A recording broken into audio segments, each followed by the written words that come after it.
కొద్దిగా మనం చదివిన మాట ఏదైతే లూకా సువార్త 1వ అధ్యాయం, లూకా సువార్త 1వ అధ్యాయము 14వ వచనం నుంచి 17వ వచనం వరకు చదువు. అతడు ప్రభు దృష్టికి గొప్పవాడై ద్రాక్షారసమైన మద్యమైన త్రాగుగా తన తల్లి గర్భమున పుట్టినది మొదలుకొని పరిశుద్ధాత్మతో నిండుకొనిన వాడు ఇశ్రాయేలీయులు అనేకులను ప్రభు అయిన వారి దేవుని వైపునకు తిప్పుడు. మరి అతడు తండ్రుల హృదయములను పిల్లల తట్టునకు అవిధేయులను నీతిమంతుల జ్ఞానం అనుసరించుటకును తిప్పి ప్రభువు కొరకు ఆయత్తపడి ఉన్న ప్రజలను సిద్ధపరచుటకై ఏలియా యొక్క ఆత్మీయు శక్తియు గలవాడే ఆయనకు ముందుగా వెళ్ళి కనుక నీకు సంతోషమును మహా ఆనందమును కలుగు. అతడు పుట్టినందున అనేకులు సంతోషింతురని.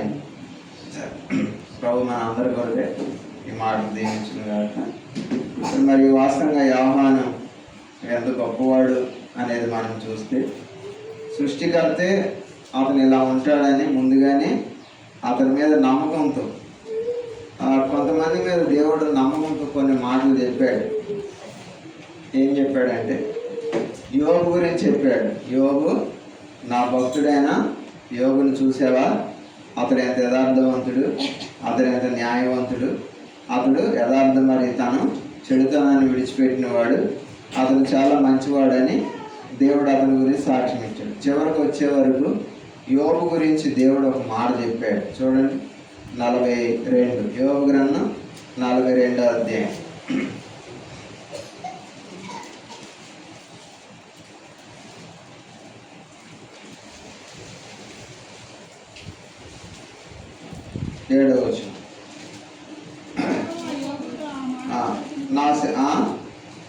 యెహోవా యోబుతో ఆ మాటలు పలికిన తర్వాత ఆయన తేమానీయుడైన ఎలీఫజుతో ఇలా సెలవించాడు, నా సేవకుడైన యోబు పలికినట్లు మీరు నన్ను గురించి యుక్తమైనది పలకలేదు. కాబట్టి తన ఫ్రెండ్స్తో చెప్తున్నాడు దేవుడు.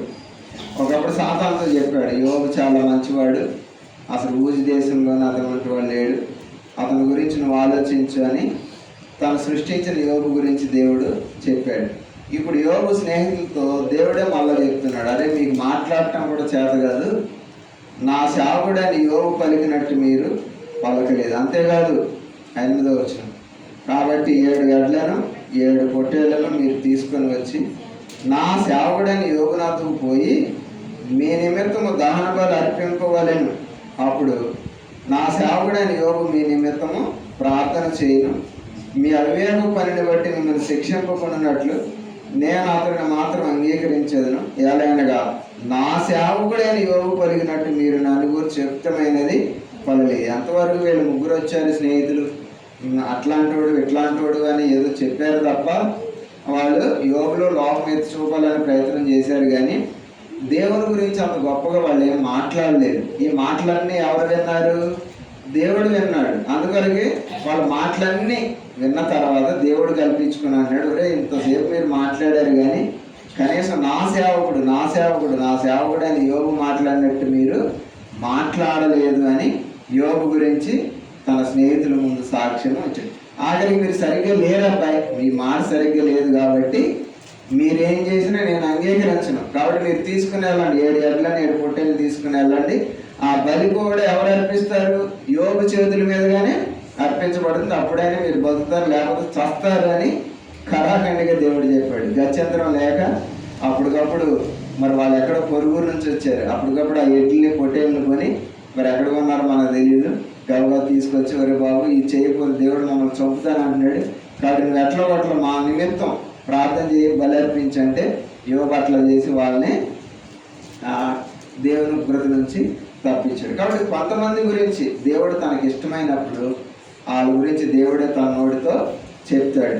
ఇప్పుడు ఇక్కడ కూడా అబ్బాయి యోహాను ఎలాంటి వాడంటే వాళ్ళ అమ్మతో చెప్తున్నాడు, అమ్మాయి అసలు నీ కొడుకు అంటే మామూలుడు కాదు, ఎలాంటి కొడుకు అంటే అసలు ఆ కొడుకుని నువ్వు కనేదానికి, ఎందుకంటే అనేకుల హృదయాలు దేవునితో తిప్పుతాడు, పిల్లల హృదయాలు తల్లిదండ్రులు తట్టు తిప్పుతాడు, అతను ఒక ఏలియా అంటాడు అని దేవుడు అతని గురించి సాక్ష్యం ఇచ్చాడు. కాబట్టి అంత గొప్పగా దేవుడు అతని గురించి చెప్పాడు కాబట్టి అతని జీవితం కూడా గొప్పగానే ఉంది. అందుకొరకే కొన్ని సంగతులు మనం చూసాం. కాబట్టి 7 చెప్తానని చెప్పే కదా.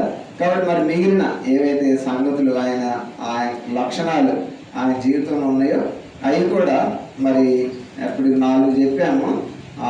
5వది కూడా మనం చూద్దాం. చూడండి, యోహాను సువార్త 10వ అధ్యాయము. యోహాను సువార్త 10వ అధ్యాయం 30వ వచనం చూడండి. యోహాను సువార్త 10వ అధ్యాయము 30వ వచనం. నేనును తండ్రియు ఏకమై ఉన్నలాగున ఉన్నామని వారితో చెప్పాను. వాస్తవంగా ఏంటంటే మనం దేవునితో యోహాను ఎట్లా ఉన్నాడంటే ఐక్యత కలిగిన వాడు ఉన్నాడు. అందుకొరకు దేవుడు కూడా చెప్పాడు, నేను తండ్రి నువ్వు ఎలాగైతే ఏకమై ఉన్నామో వీరు కూడా ఎలా ఉండాలా, ఏకమై ఉండాలని చెప్తూ అది యోహాను సువార్త 17వ అధ్యాయంలో కూడా ఆయనకు దాని గురించి ప్రార్థన కూడా చేశాడు, ఐక్యత గురించి. చూడండి 20-21 వచనాలు. 17-21 యోహాను సువార్త. మరియు నీవు పంపితమని లోకము తండ్రి నా యందు నీవును లోకములో ఉన్నట్లు నా యందు నీవును నీ యందు నేను ఉన్నలాగున వారును మన యందు ఏకమై ఉండవలెనని వారి కొరకు మాత్రం నేను ప్రార్థించడం లేదు.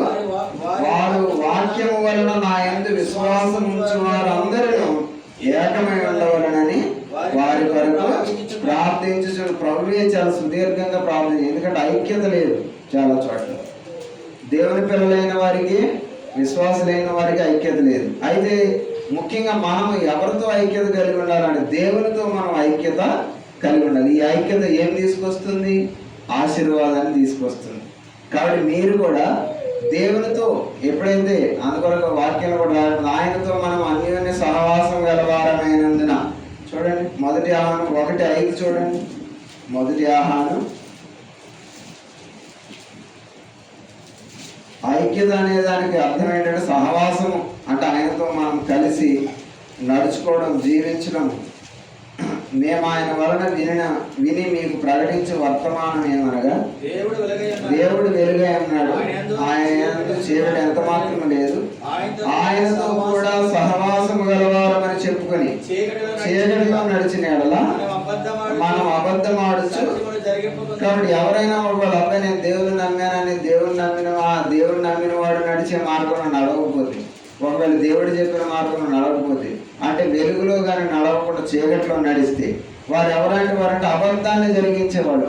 వాళ్ళలో సత్యమే లేదు. ప్రపంచంలో చాలా మంది ఉన్నారు ఇట్లాంటి వారు, పేరు దేవుని పిల్లలు మనం చెప్పుకునేవాడుగా ఉండి వాళ్ళు సత్యం జరిగించుకుంటే ఉండేవాళ్ళు చాలా మంది ఉన్నారు. చీకట్లో జీవిస్తున్న వారు చాలా మంది ఉన్నారు. అయితే మనము ఈ యోహాను ఎలాగైతే దేవునితో ఐక్యత కలిగి ఉన్నాడో, సహవాసం కలిగి ఉన్నాడు ఖచ్చితంగా. అంటే అందుకొరకు ఎట్లా సహవాసం కలిగి ఉన్నాడు? ఆయనకి దేవుడి గురించి ఏం తెలుసు? సహవాసం లేకపోతే, ఒక ఇద్దరి మధ్య స్నేహం లేకపోతే ఆ వ్యక్తి గురించి ఈ వ్యక్తికి ఏం తెలుస్తుంది? అవతల వ్యక్తి గురించి యువతల వ్యక్తికి ఏం తెలుస్తుంది? ఎప్పుడైతే ఒక వ్యక్తి అవతల వ్యక్తితో సహవాసం కలిగి ఉంటాడో యువతల వ్యక్తికి అవతల వ్యక్తి గురించి తెలుస్తుంది. యోహాను కూడా అట్లే సహవాసం ఉంది అని ఒక మాట మీకు చూపిస్తాను. చూడండి యోహాను సువార్త 1వ అధ్యాయం.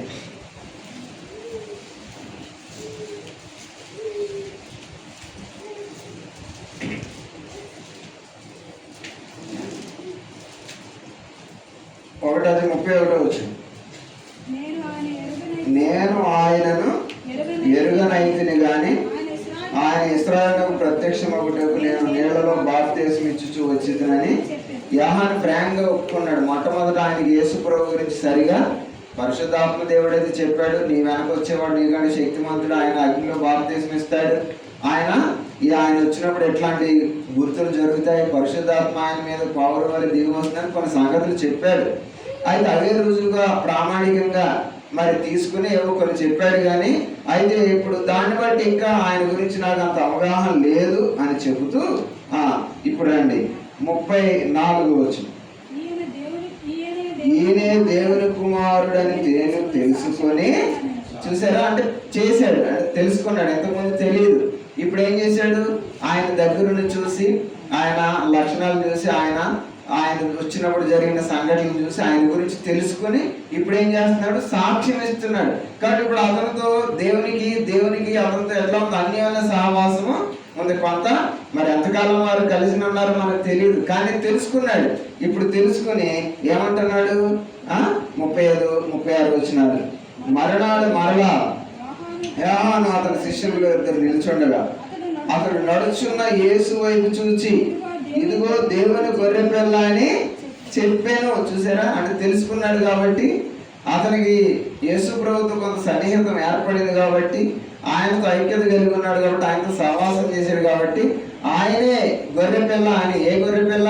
లోక పాపములు మోసుకొని పోవు దేవుని గొర్రె పిల్ల అని సాక్ష్యం ఇచ్చాడు. అట్లాగే మనం కూడా ఏది యేసుప్రభువు నమ్మాము, వాక్యం చదువుతున్నాము, ప్రార్థన చేసుకుంటున్నాము అంటే సరిపోదు, కానీ మనం కూడా దేవునితో ఎలా ఉండాలో ఐక్యత కలిగి ఉండాలి, సహవాసము కలిగి ఉండాలి. అప్పుడు ఆయన గురించి మనకి ఇంకా వివరంగా తెలుస్తుంది, ఆయన గురించి లోతుగా తెలుస్తుంది. పైన సంగతులే కాకుండా దైవికంగా కూడా ఇంకా మనం ఎక్కువ విషయాలు నేర్చుకోవడానికి దేవుడు మనకు కొన్ని విషయాలు తెలియజేయడానికి అవకాశం ఉండదు. కాబట్టి మనలో ప్రతి ఒక్కరు దేవునితో ఎలాంటి సహవాసము కలిగి ఉండాలి. అలాంటి సహవాసం కలిగి ఉన్నప్పుడు సామెతల గ్రంథంలో ఒక మాట రాయబడింది, జ్ఞానుల సహవాసం చేయవాడు జ్ఞానవంతుడవుతాడు, దుష్టుల సాంగత్యం ఏమైపోతుంది, మంచి నడవడిక పాడు చేద్దాం. అందుకనికే మనం దేవునితో సహవాసం కలిగి ఉన్నప్పుడు, ఆయనతో ఐక్యత కలిగి ఉన్నప్పుడు దాని ద్వారా మనం ఎంతో ఆత్మీయంగా అభివృద్ధి చెందుతాం, ఆత్మీయంగా మనం ఎదుగుతాం. ఆయన మనల్ని ఒక ఉన్నతమైన స్థానానికి తీసుకుని వెళ్తాడు. దేవుని ఆశీర్వాదాలు మనకు కలుగుతాయి. చూడండి, ద్వితోపదేశకాండం 33వ అధ్యాయం.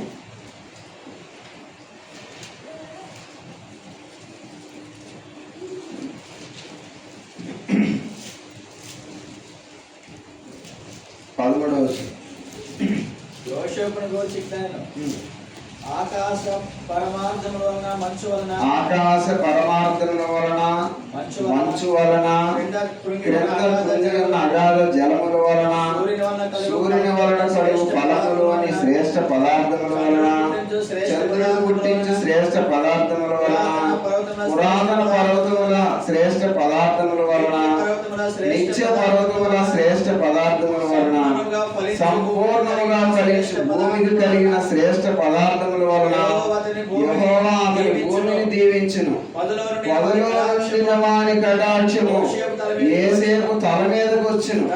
తన సహోదరులు ప్రఖ్యాతి చెందిన వాని నడినెత్తి మీద కలిగి వచ్చును. అది అతని వృషభమునకు మొదలు పుట్టిన దానికి ఘనత కలదు. అతని కొమ్ములు గురుపోతు కొమ్ములు, వాటి వలన అతడు భూమికాంతముల వరకు జనములను త్రోసివేయను. ఎఫ్రాయిము యొక్క 10,000 మనిషి యొక్క ఇలా. యోసేపు గురించి ఏం ఆశీర్వాదాలు ఇచ్చాడు దేవుడు? ఎన్ని ఉన్నాయి, ఎన్ని శ్రేష్టమైనవి ఉన్నాయి అక్కడ చదివారు కదా మీరు. యోసేపుకి ఎన్ని? తినేది, తాగేది, భూమిలో పుట్టింది, సూర్యుడు వల్ల వచ్చేది, చంద్రుడి వల్ల వచ్చేది, అన్ని ఎలాంటివంట? Quality, high quality. మనం ఎంతగా ఉంటామంటే వేడి నీళ్ళు తాగితే పెద్ద ఆరోగ్యం బాగుంటుందని మనం తాగే రకము. మన స్టాండర్డ్ అంతవరకే.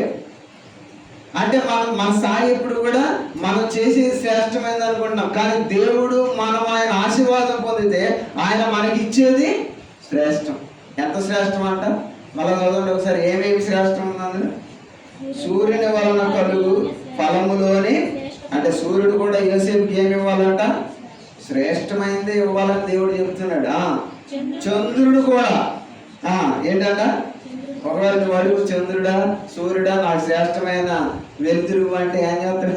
నీ మాట వింటాడు అసలు. కానీ యోసేపు గురించి దేవుడు ఎవరికి చెప్తుండే? సూర్యుడా యోసేపుకి ఏమి ఇవ్వాలి? అతను తల మీద నువ్వు అనవసరమైన వేడి, అందుకొరకే ఆంధ్రవైలెట్ కిరణాలు. ఎండలో ఏముంటాయి? విటమిన్ D3 ఉంటుంది. అది ఎముకలకు, ఆరోగ్యానికి, మీ రోగ నిరోధక శక్తికి ఉపయోగపడుతుంది. అదే సందర్భంలో అతి నీలలోహిత కిరణాలు కూడా ఉంటాయి సూర్యుని కిరణాల్లో. అవి మన శరీరానికి హాని చేస్తాయి. కానీ సూర్యుడికి దేవుడు ఏం చెప్తున్నాడు? అబ్బాయి యోసేపుని నేను ఆశీర్వదించాను కాబట్టి సూర్యుడా, అతని మీద నువ్వు ఒకవేళ ఎండగాస్తే అతనికి ఏ గంట ఇవ్వాలి? నువ్వు అని తన అర్థం. శ్రేష్టమైన దాన్ని నీవు తర్వాత చంద్రుడికి చెప్తున్నాడు, ఏ చంద్రుడా, ఒకవేళ రాత్రి కానీ యోసేపు మీద నువ్వు వెన్నెలు కాస్తే అతనికి ఏ వెన్నెలు ఇవ్వాలి? శ్రేష్టమైన వెన్నెలు ఇవ్వాలన్నాడు. ఎప్పుడైనా చూసావా భూమి మీద ఇటువంటి శ్రేష్టమైన పదార్థాలు? కాబట్టి దేవుని ఆశీర్వాదం వస్తే ఇలా ఉంటుంది. మనం అనుకుంటున్నాం గతంలో అంటే నిన్న మొన్నటి వరకు ఈ రోజు వరకు పొదలో కలబడింది వెలిగే అగ్ని అనుకుంటున్నాం. అసలు పొదలో ఎవరున్నారంటే ఇక్కడ చెప్పారు. ఎవరున్నారు? మోషేకి ప్రత్యక్షమైనప్పుడు పొదలో ఏం మండింది? అగ్ని మండింది. అంటే దేవుడు తన ప్రజల కొరకు అలా మండుతున్నాడు. అట్లాంటి తీష్ణ కలిగి తీవ్రత కలిగిన వాడు ఉన్నాడు. అక్కడ ఉన్నది ఎవరు అంటే వెలిగే. కానీ మనకి అందులో ఉన్న అంతరార్థం ఏంటంటే దేవుడు ఉన్నాడు అందులో. అదే చెప్తున్నాడు, పొదలో నుండి అతనికి ఏమొచ్చిందంట? పొదలో నుండిన వాని కటాక్షము. ఆ పొదలో మోసే కాలంలో దేవుడు ఉన్నాడు. ఇప్పుడు ఆ కటాక్షం ఎవరి మీదకి వచ్చింది? ఆ కటాక్షం యోసేపు మీదకి వచ్చింది. కాబట్టి అతనికి ఎన్ని ఆశీర్వాదాలు? 5 రకాలైన శ్రేష్టమైన ఆశీర్వాదాలు వచ్చినాయి. కాబట్టి నీవు కూడా నేను కూడా ప్రభుతో సహవాసం చేసినప్పుడు నీకు కూడా ఏమొస్తాయి? శ్రేష్టమైన ఆశీర్వాదాలు వస్తాయి. అది దేని వల్లైనా కావచ్చు. ఆఖరి నీ భూమిలో పండే పంట వల్లైనా దేవుడు నీకు శ్రేష్టమైన పదార్థాలు ఇవాళ. వ్యవసాయదారులు చాలా మంది ఉన్నారు. ఎప్పుడు అడిగినా అరే ఒక మూల పోయిందన్న, పురుగులు పట్టినాయి అన్న, చీడ పట్టిందన్న, ఒక మూల పండలేదన్న, అంత లాభం రాలేదన్న చెప్పేవాళ్ళు లేరు. అందరూ విశ్వాసులే. కానీ ఒకటి భూమి ఆయమనగా పండింది ఉండదు, ఎంత పొలాలు ఉన్నా. ఎందుకని? ఆ పొదలో ఉండిన వారి కటాక్షం మనకి ఇంకా రాలేదేమో. అయితే మనం ఆయనతో సహవాసం చేస్తే ఖచ్చితంగా శ్రేష్టమైన ఫలాలు, నీ భూమి కూడా నీ కష్టం కూడా నీకు శ్రేష్టమైన ఫలాన్ని ఇస్తుంది. ఆ తర్వాత పురాతన పర్వతముల శ్రేష్ట పదార్థముల వలన, పర్వతాలు కూడా యోసేపుకి ఏమి ఇవ్వాలని ఆజ్ఞాపిస్తున్నా? దేవుడు ఏం ఆజ్ఞాపిస్తున్నాడు? శ్రేష్టమైన పదార్థాలు ఇవ్వండి యోసేపుకి. తర్వాత నిత్య పర్వతముల శ్రేష్ట పదార్థముల వలన. ఎవరికి ఇటువంటి ఆశీర్వాదాలు లేవండి భూమి మీద. పొందారు చాలా మంది, కానీ అబ్రాహాం ఆశీర్వదించబడ్డాడు అన్ని విషయాల్లో. అసలు భూమి మీద విత్తనం వేసి 100 పొలం పొందాడు. ఎవరు? ఇస్సాకు. మంచిదే. అలా గొడ్లు, దాసీలు, గొర్రెలు, మేకలు, ఒంటెలు అన్ని అభివృద్ధి చెందాడు యాకోబు. మంచిదే. కానీ శ్రేష్టమైన ఆశీర్వాదాలు పొందిన వ్యక్తి ఎవరంటే ఇతనే. ఇప్పుడు నీకు కూడా ఇటువంటి అవకాశం వచ్చింది. యోహాను కూడా ఆయన గురించి తెలుసుకుని సాక్ష్యం ఇస్తున్నాడు. నీవు కూడా దేవునితో అటువంటి సహవాసం కలిగి ఉండు, ఆయనతో ఐక్యత కలిగి ఉండు. తప్పకుండా నీకు శ్రేష్టమైన ఆశీర్వాదాలు వస్తాయి. ఈ భూమి మీద నువ్వు కూడా దీవించబడతావు. అంతేకాదు అనేకులకు నువ్వు ప్రోత్సాహకరంగా ఉంటావు. కాబట్టి ఏంటి 5వది? 5వ 6వదా? 5వది ఏంటి?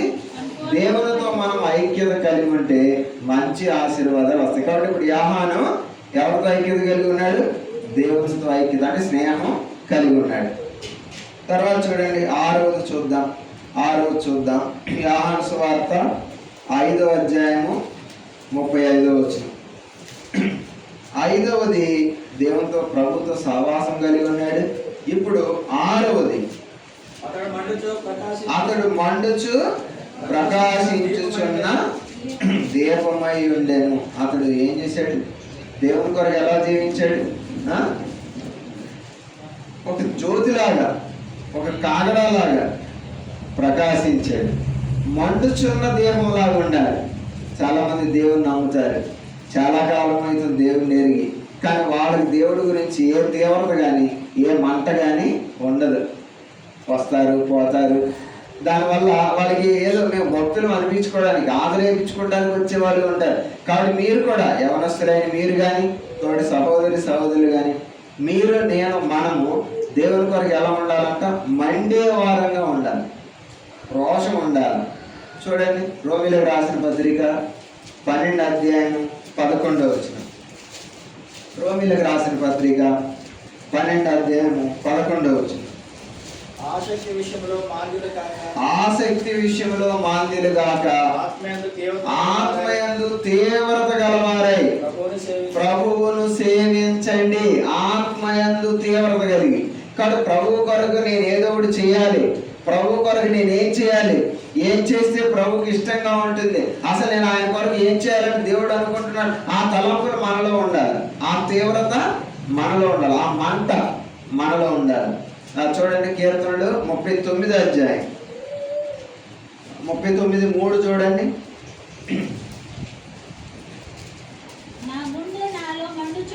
దేనికి మండుతుందమ్మా? లేకపోతే ఎక్కువైందా? అవసరం ఎక్కువైందా? అప్పుడే కదా మనకు మండేది. గ్యాస్ ఎక్కువైనప్పుడే మండుతుంది. కడుపులో మంట వస్తుంది, పచ్చడి తిన్నప్పుడు, మసాలాలు తిన్నప్పుడు అందరికీ ఇదే రోగం ఉంది. కానీ ఇది ఏ మంట గురించి చెప్తుంది? చదవక. నా గుండె నాలో మండింది, దాన్ని ధ్యానించుచుండగా మంట పుట్టెను. అప్పుడు నేను ఈ మాట నోరారా పలికితిని. దేవుని మాట కొరకు మనకి ఏముండాలా? మంట ఉండాలా. ఆయన ఏం చెప్తే అది మనం చెప్పడానికి సిద్ధంగా ఉండాలి, అంతేకాదు ఆయన కొరకు ఏం చేయడానికి, ఏది చెయ్యాలన్న తపన మనలో అందుకొరకు ఆత్మీయందు తీవ్రత కలిగి ప్రభువును సేవించాలి. ఆ మంట మనలో ఉండాలి, పనికి మన వాటి కోసం కాదు. ఇవాళ అనారోగ్య విషయం వచ్చేసరికి అందరికీ మంట, ఆరోగ్య విషయం శరీర రీతిన మంట లేదు అన్నవాళ్ళు లేరు. ఏమంట? గుండెలో మంట ఉంది, కడుపులో మంట ఉంది, కాళ్ళలో మంట ఉంది, ఒంట్లో ఎక్కడ పడితే అక్కడ మంట ఉంది. కానీ ఆత్మలో ఏం లేదు, మంట లేదు. కానీ యాహాను మనకి ఏం చెప్తున్నాడు? ఆయన మండే దీపంలాగా ఉన్నాడు. అతడు మండుచు ప్రకాశించుచున్న చంపాలనుకున్నవాడు గుండెల్లో రైలు పరిగెత్తించాడు. ఏ రోజుకి ఏం పుట్టింది? భయం పుట్టింది. మరి ఎంత పరిశుద్ధుడు, ఎంత నీతిమంతుడు, ఇతరులు చంపాలంటుంది. ఏ రోజు ఏం చేయాలరా బాబు అని తర్జన పడ్డాడు. ఒకనొక సమయంలో ఏ రోజు ఏడ్చాడంట. ఏం చేశాడు? ఏడ్చాడంట. తప్పేది లేక మరి అందరి ముందు మాటిచ్చి ఏ రోజు ఏ కూతురు కోసం తల పల్లెల్లో పెట్టి తీసుకొచ్చి ఇచ్చాడు, కానీ ఏడ్చాడంట. కాబట్టి ప్రభు కొరకు మనం కూడా ఎలాంటి 6 లక్షల యావానికి ఎలాంటి ఏముందో మంట ఉంది. కానీ మనం కూడా మంట మండే వారంగా ఉండాలి. చూడండి ఆ అపోస్తలుల ఇర్మియా గ్రంథం 15 అధ్యాయము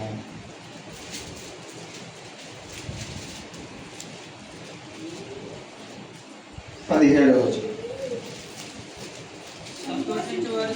సంతోషించు వారి సమూహంలో నేను కూర్చుండలేదు, నేను ఉల్లసింపలేదు. కడుపు మంటతో నీవు నన్ను నింపి ఉన్నావు గనుక నీ హస్తమును బట్టి నేను ఏకాకినై కూర్చుంటిని. ఎందుకంటే కూర్చున్నాడు? అతనికి ఒక పని అప్పగించాడు దేవుడు. ఆయన మాటలు ఎవరికి ఇచ్చాడు? ఇర్మియాకి ఇచ్చాడు. ఈ మాటలు తినేయి. చూడండి 16వ వచనం. నీ మాటలు నాకు దొరకగా నేను వాటిని భుజించితిని. సైన్యములకు అధిపతి యెహోవా దేవా, నీ పేరు నాకు పెట్టబడిన కనుక నీ మాటలు నాకు సంతోషమును, నా హృదయమునకు ఆనందమును కలుగు చేస్తున్నాయి. అంటే ఇంతకుముందు ఇతను సంతోషం పొందలా. ఎప్పుడైతే ఆ మాటలు దొరికినప్పుడు, ఆ వాక్యం దొరికినప్పుడు తినేశాడు. ఇప్పుడు అతను గతాన్ని గుర్తు చేసుకున్నాడు. నేను ఒకప్పుడు ఏకాకిగా ఉన్నాను, నాకు ఒకప్పుడు ఈ కడుపులో మంట తప్ప నీ గురించి మంటలేదు. ఈ మాటలు ఎప్పుడైతే నేను తిన్నానో, ఈ మాటలు ఎప్పుడైతే నా కడుపులో పడినాయో, ఇప్పుడు నాకు కూడా నాకు సంతోషం వచ్చింది, నా హృదయంలో ఆనందం వచ్చింది. దేని కొరకు? అది ప్రభువు కొరకు. చూడండి దాని గురించి మనము చూస్తే 19వ వచనంలో చెప్తారు. కాబట్టి యెహోవా ఇలా సెలవిచ్చును, నీవు నా తట్టు తిరిగిన యెడల నీవు నా సన్నిధిని నిలిచినట్లు నేను నిన్ను తిరిగి రప్పించును. ఏమి నీచములు ఏమి ఘనములు నీవు గుర్తుపట్టిన యెడల నీవు నా నోటి వలె ఉండు. వారి నీ తట్టు తిరగవలెను, కానీ నీవు వారి తట్టునకు తిరగకూడదు. అప్పుడు నిన్ను ఈ ప్రజలను పడగొట్టుదాలని ఇత్తడి ప్రాకారముగాను నేను నియమించదును. నిన్ను రక్షించుటకు, నిన్ను విడిపించుటకు నేను నీకు తోడైందును కనుక వారి నీ మీద యుద్ధం చేయదురు కానీ వారి నిన్ను జయింపకపోదురని సెలవిచ్చుచున్నాడు. దేవుడే చెప్తున్నాడు. ఇప్పుడు నువ్వు నాతోటి తిరుగు, నువ్వు నా కొరకు మండు, నీ కడుపు మంట సంగతి మర్చిపో. ఒకసారి ట్రైనింగ్లో మమ్మల్ని ఒకసారి కాటేజ్ మీటింగ్ పంపించారు. నన్ను ఇంకొక ఆయన పంపించారు, సువార్త కొడుకు పంపించారు. అక్కడ సడన్గా దేవుడు ఇదే వాక్యం గుర్తు చేశాడు. అయితే మీటింగ్ అయిపోయాక ఒక అతను వచ్చాడు. సార్ పాస్టర్ గారు, నేను నిజంగా నిన్న మొన్నటి నుంచి కడుపులో మాటతో బాధపడుతున్నాను. నేను ఈ 2-3 రోజుల నుంచి మందులు వేసుకున్నాను కానీ మంట తగ్గలేదు. కానీ నా కడుపు మంట గురించి కూడా దేవుడు చెప్పాడండి అన్నాడు. ఆ కడుపు మంట గురించి దేవుడు చెప్పాడు, వాక్యంలో కూడా ఉందని నాకు తెలియదండి. ఓ దేవుడికి నా గురించి తెలుసా అంటే, అవునయ్యా నీ గురించి దేవుడికి తెలుసు. మరి నీ కడుపులో మంట దేనికి వచ్చిందో కానీ సరే దేవుని దగ్గరకు వస్తే ఆ కడుపు మంట దేవుడు తీసేస్తాడంటే ప్రార్థన చేయను అన్నాడు. మరి అతను రక్షించబడ్డాడో లేదో మనకైతే తెలియదు. కానీ అంటే దేవునితో మనము సహవాసం చేయటం అంతటితోనే సరిపెట్టుకోవడం కాదు. దేవుని కొరకు మనకు కూడా ఆత్మలో తీవ్రత కావాలి. చూడండి అపోస్తల కార్యములు అలాగనే యోహాను మండే దీపంలాగా ఉన్నాడు. నేను మనం కూడా దేవుని కొరకు ఇక ముందేమో గడిచిన కాలమేమో కానీ రాబోయే కాలంలో మనకు అవకాశం దొరికిన కొలది సాధ్యమైనంత వరకు మనం కూడా ప్రభు కొరకు మండే వారంగా, ప్రకాశించే వారంగా, వెలిగించబడే వారంగా ఉండాలి. చూడండి అపోస్తల కార్యములు 18వ అధ్యాయం 24వ వచనం నుంచి చూద్దాం. వాడైన అపోల్లో యూదుడు ఎఫెసునకు వచ్చెను. అతడు విద్వాంసుడును లేఖనములందు ప్రవీణుడై ఉండెను. అతడు ప్రభువు మార్గము విషయమే ఉపదేశము పొంది తన ఆత్మయందు తీవ్రపడి యోహాను బాప్తిస్మము మాత్రమే తెలుసుకుని వాడై యేసును కూర్చిన సంగతులు వివరముగా చెప్పి బోధించుచు సమాజ మందిరంలో ధైర్యముగా మాట్లాడారంభించెను. వాస్తవంగా ఇతను ఈ అపోల్లో అని అతని గురించి రాయబడింది. అపోల్లో కొద్ది గొప్ప అంటే విద్వాంసుడు అంటే అతనికి ఏదో కొంత ప్రవీణత ఉంది కొన్ని విషయాల్లో. ఆ విషయాల్లో అతను విద్వాంసుడు. ముఖ్యంగా లేఖనములు అతను బాగా తెలుసు. కానీ అతనికి ఒకటే తెలిసింది, లేఖనాలు బాగా తెలిసినా అతనికి ఏమి తెలిసిందంటే యోహాను బాప్తిస్మం ఒకటే తెలుసుకున్నాడు. సరే ఏదేమైనా దేవుడు అతనిలో కార్యం చేశాడు. అతనిలో తీవ్రత ఎక్కువైంది, అంటే మంట ఎక్కువైంది. అతను ఏం చేశాడు, ఇప్పుడు అపోల్లో ప్రిస్కిల్లో ఉన్న స్థలానికి వచ్చాడు. వచ్చి అక్కడ సమాజ మందిరంలో ఏం చేస్తున్నాడు, దేవుని గురించి ధైర్యంగా బోధించడం మొదలుపెట్టాడు. ఇది తీవ్రత అంటే. నువ్వు ఎక్కడున్నా, ఏ స్థలంలో ఉన్నా ప్రభువును గురించిన తీవ్రత, ఆ మంట నీలో ఉంటే వీలైనంత మటుకు నీ వారు ఆయన కొరకు సాక్షిగా ఉంటావు. అదే మంట అంటే. ఆయన గురించి నువ్వు అనేకులకు తెలియజెప్పడానికి ప్రయత్నం చేస్తావు. ఆయన సాక్ష్యార్థమే జీవిస్తావు. ఒకప్పుడు సమాధిలో నివాసం ఉండి ఇంటి బట్టలు లేకుండా ఒళ్ళంతా గాయాలు చేసుకుని 2000 దెయ్యాలు బట్టి కుదురులేని జీవితం జీవించి ఎవరిని పడితే వాళ్ళని కొట్టి గాయపరిచి ఒంటి మీద బట్టలు లేకుండా దిగంబరిగా ఉండి ఉదాహరణగా కొండల్లోనూ ఆ పర్వతాల్లో కేకలేస్తూ ఆ నీచమైన బ్రతుకు బతికాడు ఒక వ్యక్తి. అతనికి అపవిత్రాత్మలు పట్టినాయి. ప్రభు ఆ మార్గాన్ని వచ్చి వాడిని బాగు చేసినప్పుడు అతన్ని మొట్టమొదటి అతను ఒంటి మీద బట్టలు కట్టుకోవడం చూశాం. అతను కుదురుగా కూర్చోవడం చూశాం. మూడోది అతను ఏమన్నాడంటే, ప్రభువా నీవు నన్ను విడిచిపోమ్మని చెప్పొద్దని బతిమాలుకున్నాడంట. ఇప్పుడు దాకా నేను దెయ్యాలతో సహవాసం చేశాను, సమాధిలో నాకు కాపురం చేసే స్థలం అయిపోయింది, నా ఇల్లే అది ఇప్పుడు నేను అక్కడ ఉండాలనుకోవట్లేదు, నా జీవితం మారింది, కాబట్టి ప్రభు నేను నీతో ఉండాలనుకుంటున్నా, ఎందుకంటే నీ గురించి నాకు మంట ఉంది అన్నాడు. అయితే ప్రభు అన్నాడు, ఒరే బాబు నువ్వు నాతో కాదు రావాల్సింది, ప్రభు నీకు తెలియజేసిన మాటలు నీ ఇంటి వారికి మిగతా వారికి చెప్పండి. అతను వెళ్ళి దెక్కపోలి ప్రాంతం అంతా ప్రకటించాడంట. దెక్కపోలి అంటే 10 పట్టణాలు. ఎన్ని పట్టణాలు? బస్సులు ఉన్నాయా, ఆటోలు ఉన్నాయా, 2 వీలర్ ఉందా, సైకిల్ ఉందా? ఒకటే ఉంది అతని దగ్గర. ఏముంది? 11వ నెంబర్ బస్సు ఉంది. ఏ నెంబర్ ఆ బస్సు? 11వ నెంబర్ వేసుకుని ఎక్కడికి వెళ్ళాడంట? 10 పట్టణాలు తిరిగేసాడంట. అంతే. దేని కొరకు? ప్రభు కొరకు సాక్ష్యం ఇచ్చుటారు. ఎందుకని ఆ తీవ్రత ఉంది కాబట్టి దేన్ని పట్టించుకోలేక ఒకప్పుడు నా జీవితం ఏంటి, నా బ్రతికేంటి, ఇప్పుడు ఇలా మారడానికి కారణం ఎవరనో అతను గ్రహించి ఆ ప్రభు కొరకు 10 పట్టణాలు సాక్షిగా జీవించాడు. ఇప్పుడు మనం కూడా దేవుని ఎరిగాం. అది ఎవరి కాలంలోనో లేకపోతే మిగతా ఏ కాలంలోనో వీలైనంత మటుకు రకరకాల బాధ్యతలు ఉన్నాయి. కానీ వీరి సమయం దొరికినప్పుడల్లా, అవకాశం దొరికినప్పుడల్లా మనం కూడా ప్రభు కొరకు ఎలా ఉండాలా? తీవ్రత కలిగి మండే వారంగా ఉండాలి. కాబట్టి ఇప్పుడు యోహాను దేవుని కొరకు ఎలా ఉన్నాడు? మండుచు ప్రకాశించుచున్న ఆయన పోయాడు. ఎంతకాలం అవుతుందో ఇప్పుడు మన మధ్యలో ఉన్నాడు. ఏంటి ఎలా ఉన్నాడంట? మండుతున్నాడంట ఆయన. ఆ మండు అందుకొరకే కొంతమంది ఆ వెలుగులోకి వచ్చారు, వాళ్ళ జీవితాలు మారినాయి. ఎవరు? శాస్త్రులు, పరిచయం లాంటి వాళ్ళు కూడా ఆయన మాటలు విని ఏం చేశారు? రక్షించబడ్డారు. కాబట్టి ప్రభు కొరకు మనం కూడా ఏదో ఒకటి అవ్వడానికి తీవ్రత మనకు కావాలి. వాళ్ళు సాక్ష్యం ఇచ్చారు. ఉదాహరణకి మీకు చెప్పాలంటే యోహాను సువార్త 11వ అధ్యాయంలో మరియా మార్తలో ఫ్యామిలీ ఉంది. ఆ ఫ్యామిలీ మనం చూస్తే అందులో ఒక అతను 2వ వచనం చదవండి. 11:2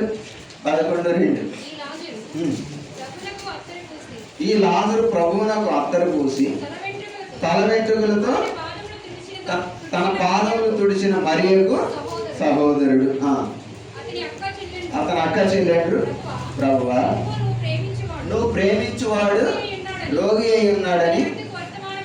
లాజరు దేని కొరకు రోగి అయ్యాడు? ప్రభు అన్నాడు ఆయన నోటితో. దేవుడు ప్రేమిస్తున్నాడు కదా, అతనికి ఏమొచ్చింది? రోగం వచ్చింది. ఇప్పుడు అతనికి వచ్చిన రోగం దేని కొరకు అన్నాడు ప్రభు? ఇది మరణం కొరకు వచ్చింది కాదు, దేవుని మహిమ నిమిత్తము. అంటే లాజరు మరణించడానికి, అంటే దేవుని కొరకు చావటానికి కూడా లాజరు ఎలా ఉన్నాడు? సిద్ధంగా ఉన్నాడు. దేవుని మహిమ కొరకు లాజరు చచ్చిపోయి ఎన్ని రోజులు ఉన్నాడు? సమాధిలో 4 రోజులు ఉన్నాడు. కాబట్టి ప్రభు కొరకు మనం మంట మండినప్పుడు ఆయన కొరకు ఏదైనా అయిపోవడానికి సిద్ధపడతాం.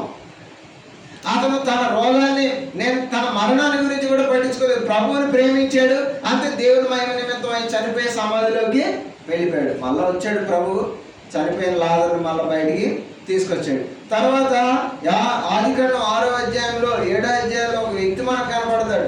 ఎవరతను? నోవహు. ఈ తరం వారిలో నీవే నా దృష్టికి నిందారహితుడిగా ఉన్నావు. అంటే ప్రభు కొరకు నోవహు ఎలా జీవించాడు? అందరు ఎలా అయినా జీవించారు, అడ్డదిడ్డంగా జీవించిన, దుర్మార్గంగా జీవించిన, చెడిపోయిన మార్గంలో నడవనే. కానీ నోవహు దేవుని కొరకు ఎలా జీవించాడు? అలా నీతిగా జీవించాడు. 7వ వచనం 7వ అధ్యాయం 1వ వచనం చదవండి.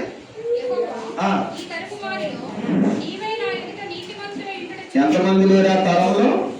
భూమి నిండా మనుషులే ఉన్నారు, కానీ అంతమందిలో ఒక్కడి మాత్రమే దేవుడి కొరకు ఎలా ఉన్నాడు? ప్రత్యేకంగా ఉన్నాడు. ఇతని తీవ్రత అది, ఇతని మంట అది. ఎవరు ఎలాగైనా ఉండనే, నేను దేవుని కొరకు నిందారహితంగా నీతిగా జీవించాలి. ఎందుకని ఎవరు? అతనేంటి? నోవహు కృప పొందినవాడు. ఆ కృప పొందాడు కాబట్టి అతను దేవుని కొరకు ఎలా జీవించాడు? సపరేట్ గా జీవించాడు. కాబట్టి యోహాను మండుచు ప్రకాశించుచున్న దీపమైన. నువ్వు కూడా దేవుని కొరకు ప్రకాశించు. నువ్వు కూడా ఆయన కొరకు ఏమైపోవాలని, నువ్వు చచ్చిపోవాలని ఆయన ఉద్దేశం కాదు, నువ్వు రోగిపోవాలని ఆయన ఉద్దేశం కాదు. ఆయన ఒక్కొక్క దాని కొరకు ఎన్నుకున్నాడు. అట్లాగే నిన్ను కూడా దేని కొరకు ప్రభు ఎన్నుకున్నాడు అది ఎరుగు. అది ఎరిగి ఆయన కొరకు దానిలో నువ్వు మండు ప్రకాశించు. ఇంకా 12 ఏళ్ల శతాధిపతి కూతురు చనిపోయింది. అందరూ చనిపోయిందని ఏడుస్తున్నారు. ప్రభు ఆయన ఇంటికి వచ్చాడు. వచ్చి ఏమన్నాడు? ఈమె చనిపోలేదు. మరి ఏమైంది? నిద్రపోతుందా? అందరి దృష్టిలో చచ్చిపోయింది, ప్రభు దృష్టిలో పడుకుంది. ఇప్పుడు వచ్చి అన్నాడు, చిన్నదానా లే అన్నాడు. ఏమైంది? వెంటనే లేచి కూర్చుని మాట్లాడింది. అంటే ప్రభు కొరకు 12 ఏళ్ళ చిన్నది కూడా చచ్చిపోవడానికి ఇష్టపడింది. ఆయన వచ్చేంత వరకు అలాగే పడుకున్నాం అంతే. ఆయన వచ్చాకే లేచింది. చూసావా తీవ్రత? ప్రభు ఎలా ఉండమంటే అలా ఉండటానికి వాళ్ళు ఇష్టపడ్డారు. అట్లా నువ్వు కూడా ఒక మంచి నిర్ణయం తీసుకో. ఎన్నో సంవత్సరాల నుంచి వాక్యం వింటున్నావు, ఎన్నో సంవత్సరాలు బైబిల్ చదువుతున్నావు, ఎన్నో సంవత్సరాల నుంచి మందిరానికి వస్తున్నావు. అయితే నీలో ఏమంట ఉంది? ఎదురు చూసినప్పుడు కడుపు మంట ఉందా? ఎదురు బాగుపడినప్పుడు కడుపు మంట ఉందా? అవి మనకొద్దు. దేవుని వాక్యం కొరకైన మంట, దేవుని పని కొరకైన మంట. అంటే మన పరిధిలో ఆయా బాధ్యతలు ఉండొచ్చు, ఉద్యోగాలు ఉండొచ్చు, కూలి పనులు ఉండొచ్చు, 4 పనులు ఉండొచ్చు, ఏదైనా ఉండొచ్చు. కానీ ప్రభు కొరకు మాత్రం మనలో తీవ్రత ఉండాలి. విద్వాంసుడికి, ప్రవీణుడికి అంటే ఎక్స్పర్ట్, ప్రవీణుడు అంటే ఎక్స్పర్ట్, అతనికే దేవుని గురించిన తీవ్రత ఉంది. మనలో కూడా తీవ్రత ఉండాలి. మనం కూడా మండాలి.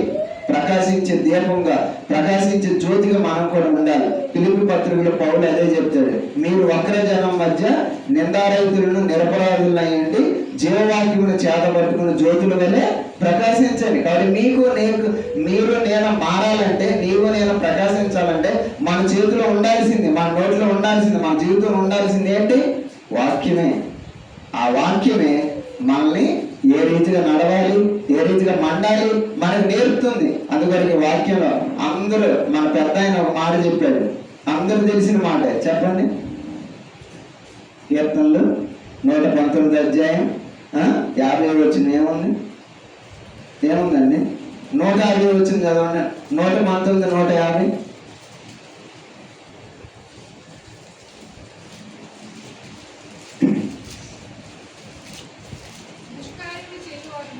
నూట 19, 150.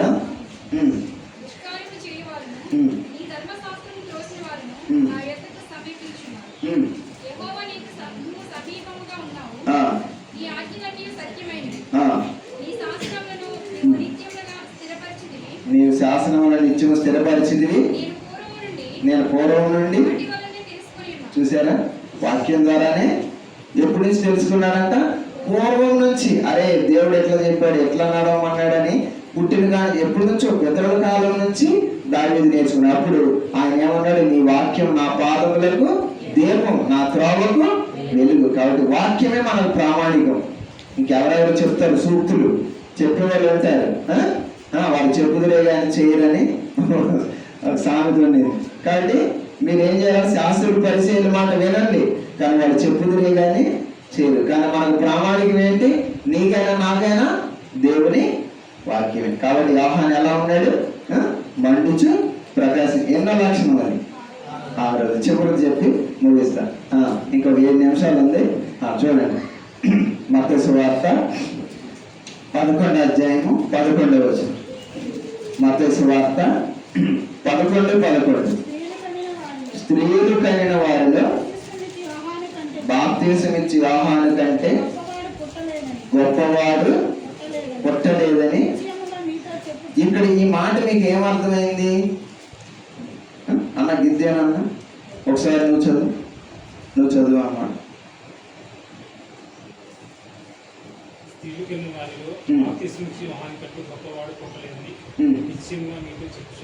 ఏమర్థమైంది?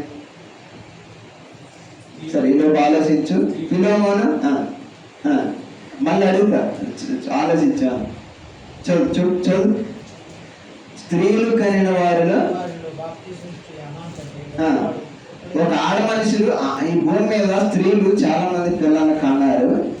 ఇక్కడ ఏంటంటే ఎందుకు మిమ్మల్ని ఆలోచించమనంటే, ఒక గొప్పవాడు ఇంకొక వ్యక్తి గొప్పవాడు అంటున్నాడండి. యేసుప్రభు ఎవరు? ఆయన ఎవరు అసలు? ఆయనే గొప్పవాడు. ఆయనే వచ్చి ఇంకొక ఆయన ఏమంటున్నాడు? గొప్పవాడికి గొప్పవాడు. కీర్తనలు 135:5 చూడండి. కీర్తనలు 135:5 ఏంటి? ఆయన ముందే ఏముంది? ఆయన గొప్పవాడు. అంత గొప్ప దేవుడు ఈ మామూలు ఆడ మనిషి కన్నా వ్యక్తి దగ్గరకు వచ్చేమన్నాడు. వేనండి చెప్పేటప్పుడు వేనండి. మామూలు స్త్రీ కన్నా ఆ యోహాను దగ్గరకు వచ్చేమంటున్నాడు? ఆయన ఎవరనుకుంటున్నారు మీరు? స్త్రీలు కనిన వారిలో యోహాను కంటే గొప్పవాడు ఇంకొకరు అంటే. ఇప్పుడు యోహాను దేవుడు ఏం చేశాడండి? మెచ్చుకున్నాడు. ఏం చేశాడు?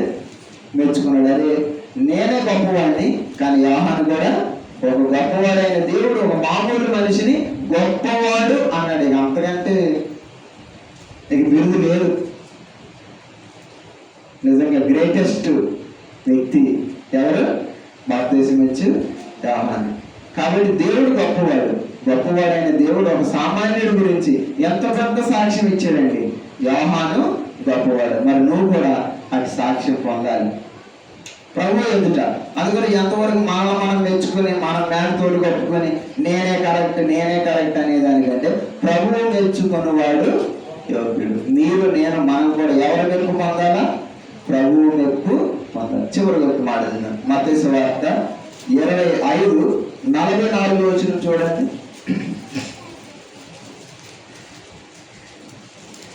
అందుకు వారును, ప్రభువా, మేమెప్పుడు నీవు ఆకలికొని ఉండుటైనను బ్రతుకని ఉంటేనను పరదేశీ ఉంటేనను దిగంబరమై ఉంటేనను రోగివై ఉంటేనను చెరసాలలో ఉంటేనను చూచి నీకు ఉపకారము చేయకపోతే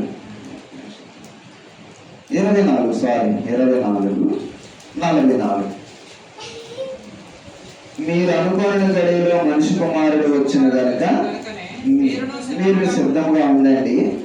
యజమానుడు తన ఇంటి వారికి తగిన వేళ అన్నం పెట్టుటకు వారి పైన ఉంచిన నమ్మకమైన వాడును బుద్ధిమంతుడైన దాసుడెవడు? యజమానుడు వచ్చినప్పుడు ఏ దాసుడు ఇలాగ చేర్చుండుట అతడు కనుగొనను ఆ దాసుడు ధన్యుడు, అతడు తన యావదాస్తి మీద వారి నుంచునని. కాబట్టి చివరికి పరలోకం అంతా మీదే. కాబట్టి ఇప్పుడు మీరు నేను మనము ఏవి మాన్యమైనవో, ఏవి ఖ్యాతి గలవో, ఏవి రమ్యమైనవో, ఏవి సత్యమైనవో, ఏవి న్యాయమైనవో వాటి మీద ధ్యానముంచుడి, వాటి మీద లక్ష్యం ఉంచుడి. అవన్నీ ఎక్కడ ఉన్నాయి? ప్రభు మన కొరకు సిద్ధపరిచే పరలోక రాజ్యంలో ఉన్నాయి. ఆయన ఆస్తి మొత్తం నీదే. నువ్వు ఒకవేళ నమ్మకంగా బుద్ధిమంతుడిగా జీవిస్తే ప్రభు నిన్ను మెచ్చుకుంటాడు. నువ్వు యువకుడిగా ఉంటావు. స్త్రీలు కలిగిన వారిలో యోహాను ఒక్కడే గొప్పవాడు కాదు. ఈ రోజు నువ్వు నేను కూడా ఆయన కొరకు నమ్మకంగా ఉంటే రేపొద్దున ప్రభు మనల్ని మెచ్చుకుంటాడు. నమ్మకమైన మంచి దాసుడు. నీ పరిధిలో దాసుడు అంటే వాళ్ళు సేవకుడనే కాదు, ప్రభువుని సేవించే వాళ్ళు. ఆయన కొరకు ఎవరైతే జీవిస్తారో, ఎవరు ఆయన సేవిస్తారో వాళ్ళందరూ ఆయన సేవకులే. కానీ ప్రభువుని రేపొద్దున మనం ఆయన రాజ్యానికి వెళ్ళి చూస్తున్నప్పుడు, ఆయన ఎదుట మనం నిలబడినప్పుడు మనల్ని కూడా మెచ్చుకునే స్థితిలో మనం ఈ లోకంలో జీవితం. కాబట్టి ప్రభువు మెచ్చుకునే వాళ్ళు యోగ్యుడు. కాబట్టి మీరు కూడా అలా ఉండాలి, నేను కూడా అలా ఉండాలి. కాబట్టి అట్లా మనందరికీ ప్రభు సహాయం చేసి నడిపించిన గాక, దేవుడి మాటలు దీవించిన గాక.